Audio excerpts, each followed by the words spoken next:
N പ്രത്യാശയും നീ,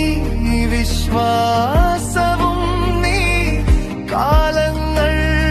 നിയന്ത്രിക്കും ഊർജസ്രോതസ്സും നീ,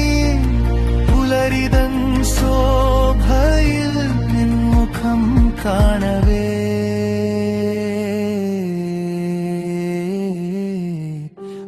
അല്ലലെല്ലാം ഇനി കൃപയായിടുമേ യേശു